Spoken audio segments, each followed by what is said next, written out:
Estos son los resultados. Así votó Bolivia esta jornada. Detuvieron al ex general Juan José Zúñiga por el intento fallido de golpe de Estado en el país altiplánico. Crisis de combustible, escasez de dólares y una grieta política que hace temblar los cimientos del país. Te da vergüenza, pero era solo un millonario empresario. Morales ha sido presidente de Bolivia 14 años y es el Jeffrey Epstein de Bolivia. Yo soy la garantía. Si Rodrigo Paz no cumple, yo lo encaro.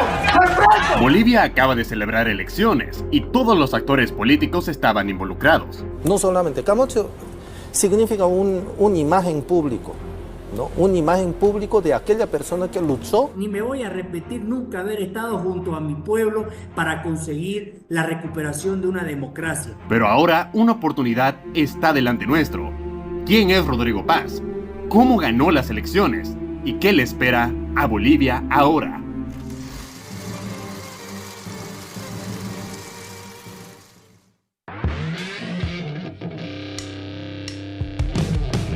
No solamente en estas elecciones, sino desde hacía años que el objetivo de la derecha era evitar que el movimiento al socialismo continúe en el poder. Primero con Evo Morales, luego con Luis Arce y ahora último con Eduardo del Castillo y Andrónico Rodríguez. Finalmente, se ha logrado el objetivo. Habrá segunda vuelta por primera vez en Bolivia, y en cancha no está ningún candidato del MAS ni de sus apéndices, sino dos candidatos y partidos de derecha. ¿Pero a qué costo? ¿Esto es realmente así? ¿Cómo llegamos a esto? El movimiento al socialismo llegó al poder con la mano de Evo Morales y Álvaro García Linera en el 2005. Refundaron el Estado en 2009, mismo año donde consiguieron la reelección. Y hablando de esta, mediante el Tribunal Constitucional, el binomio masista logró habilitarse nuevamente para un tercer y cuarto mandato, cuando la Constitución lo prohibía, tanto para las elecciones de 2014 como 2019, a pesar de haber perdido un referéndum. En 2019 fue un punto y aparte en la historia de Bolivia. Mucho se ha dicho acerca de si hubo fraude, golpe de estado, revolución o incluso apenas una coma en el camino del MAS hacia la hegemonía absoluta. Pero lo cierto es que en 2020 Luis Arce llega al poder. Quien se creía que sería el fiel delfín y títere de Evo Morales resultó tener mente propia. Y sea por lo que fuera, el país se sumió en una terrible crisis económica y política. Basta, Evo. Hasta ahora he tolerado tus ataques, tus mentiras, tus calumnias. Opositores presos, inflación, fuga de cerebros, escasez de dólares y combustibles, intentos de golpes de estado. Y bueno, ustedes ya saben la historia. Todo se definía el 17 de agosto, el día de las elecciones generales en Bolivia. Estaban corriendo 8 candidatos, pero solo nos centraremos en los 5 más destacados. Tuto Quiroga, expresidente. Llegó al poder en 2001 luego de que el presidente y exdictador Hugo Banzer enfermara y él, como su vicepresidente, asumiera el mando del país durante un año. Samuel Doria Medina, empresario y político. Ha sido tanto candidato a la presidencia como vicepresidenta varias veces, al igual que Tuto desde 1997. Rodrigo Paz, senador y exalcalde de la ciudad de Tarija. Es hijo del expresidente Jaime Paz Zamora, en cuyo gobierno tanto Tuto como Samuel fueron ministros.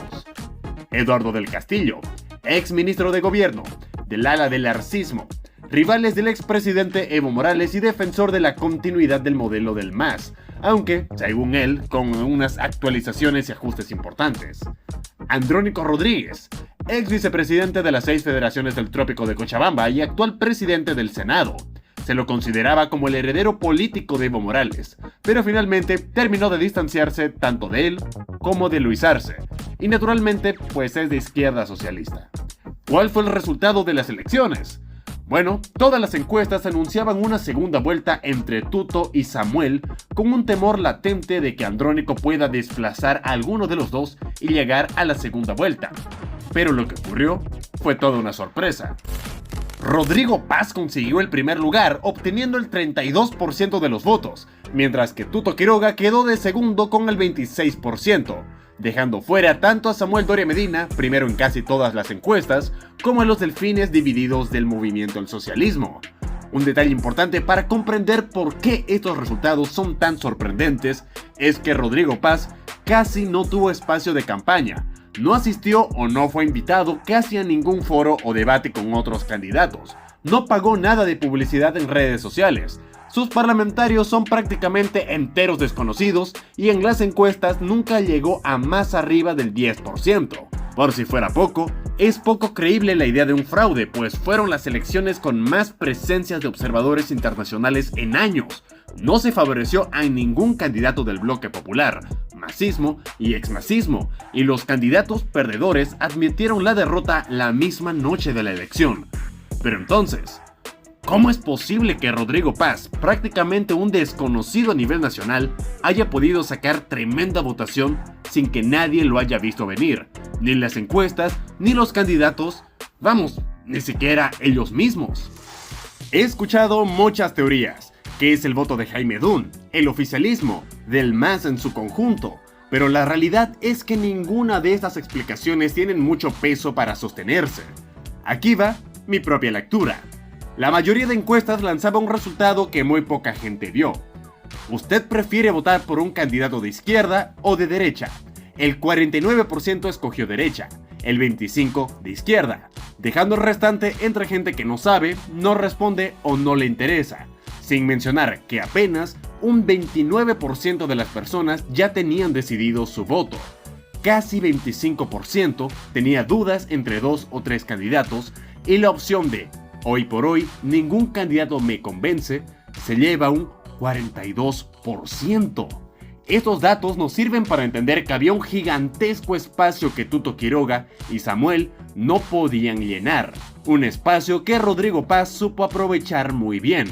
Tuto Quiroga en Santa Cruz de la Sierra obtuvo casi 395,000 votos, el 43% del electorado de la ciudad, mientras que Rodrigo Paz en el tercer lugar logró 252,000 votos, apenas el 16%. Tuto Quiroga ganó en la ciudad más grande de Bolivia, mientras que Rodrigo ganó en las localidades más apartadas y en particular en tránsito de las carreteras interdepartamentales, San Julián, Cuatro Cañadas, El Puente, etc.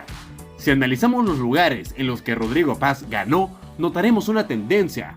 Rodrigo no ganó ni en Santa Cruz de la Sierra, ni Nuestra Señora de la Paz, ni la ciudad de Cochabamba. Es decir, no ganó en las principales ciudades, los centros políticos y económicos del país, sino que su victoria estuvo en los pueblos, en las segundas, terceras o cuartas ciudades como El Alto, Yapacaní o Quillacollo, y todo lo que viene debajo. De ahí viene que el país parezca asombrado de la votación tan alta que tiene Rodrigo Paz a nivel nacional, porque no ganó en las principales ciudades, y es en esas principales ciudades precisamente donde se organizaban los debates, los foros, y obviamente donde hay una mayor presencia de campaña y redes sociales, tanto de Tuto como de Samuel. Muchos dirán que el triunfo de Rodrigo Paz es la voz de los excluidos y no escuchados. Otros ven con desconfianza que Rodrigo haya ganado en los feudos del masismo. Pero creo que la victoria de Rodrigo Paz se debe precisamente a una genialidad política. No fue a las grandes ciudades a pelear el voto que ya estaba decidido entre Samuel y Tuto. Fue a los pueblos, a las provincias a recorrerlas en auto, en moto, a hablar y conectar con la gente y comunicarles, sobre todo, sus propuestas estrella, la legalización de los autochutos y el cierre de la aduana. No es lo mismo tener a Samuel o a Tuto hablando en un foro en la Cámara de Comercio en Santa Cruz sobre macroeconomía en un salón lleno de empresarios, que tener a un aparentemente desconocido Rodrigo Paz yendo pueblo por pueblo a decirles a todos los comerciantes, gremialistas y contrabandistas que iba a cerrar la aduana. Evidentemente iba a ser aplaudido y ya aprovechaba los pocos espacios que le daban los medios de comunicación para hablar sobre macroeconomía.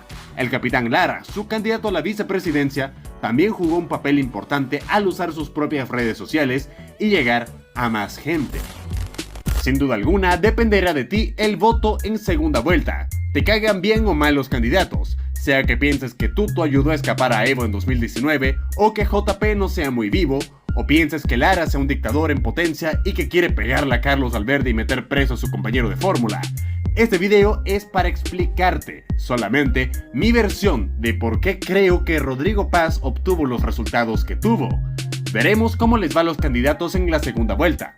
Y como reflexión final, durante mucho tiempo los bolivianos usaron la narrativa del voto útil para tratar de sacar al MAS del poder. Y ahora que parece que lo hicieron, con la calidad de candidatos entre los que tenemos que escoger ahora, puede que el país se dé cuenta de que, efectivamente, terminaron comprando un problema. Veremos qué pasa. Pero hasta entonces, dime en los comentarios, ¿qué opinas de los resultados de Rodrigo en las elecciones? ¿Crees que fue debido al voto del exmasismo? ¿Cómo hará campaña Tuto ahora que ya no está el MAS en carrera? ¿Cuántas Whoppers tendrá que vender Samuel para recuperar lo perdido? Déjame saber lo que piensas en los comentarios. Esto ha sido todo por ahora. Me despido. Nos vemos.